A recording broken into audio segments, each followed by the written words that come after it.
Le bilan de la discrimination positive à Sciences Po. Il y a 5 ans, la prestigieuse école décidait d'accueillir 17 lycéens issus des ZEP, des quartiers difficiles, sans passer le concours. L'initiative, vous vous en souvenez, avait été très discutée. Aujourd'hui, la première promotion a terminé sa scolarité. C'est un succès. Sur 17, ils ou elles sont 15 à avoir décroché le diplôme. Voici l'exemple de l'une d'entre elles, François-Julien Piednoir, Régis Maté.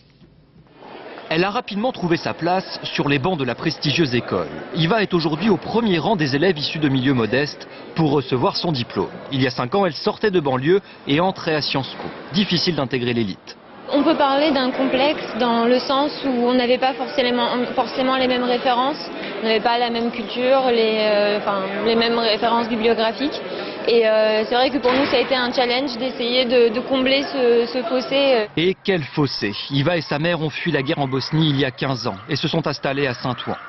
Dans ce lycée classé ZEP, Iva était une élève brillante. En terminale, Sciences Po frappe à la porte, pas de concours à passer, un bon dossier, quelques épreuves et elle est reçue. C'est vrai que c'est quelque part une revanche, mais c'est vrai que si on part du principe de l'égalité des chances, on peut se dire que c'est pas réservé qu'à des personnes qui ont fait leurs études dans des grands lycées parisiens. Oui, pourquoi pas nous? Tu regrettes pas finalement? Non, merci de m'y avoir poussé. Celle qui l'a poussée, c'est Madame Armand, son ancienne prof d'économie. On sentait quelqu'un de curieux, quelqu'un qui avait envie de réussir.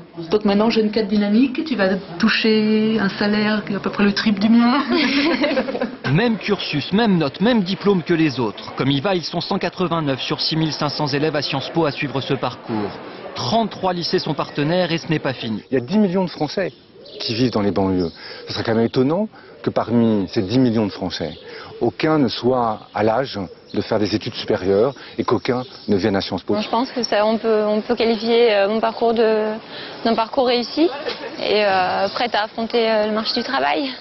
Iva devrait faire une belle carrière dans l'audit en entreprise. À la rentrée, d'autres élèves issus de milieux modestes vont prendre sa place sur les bancs de Sciences Po.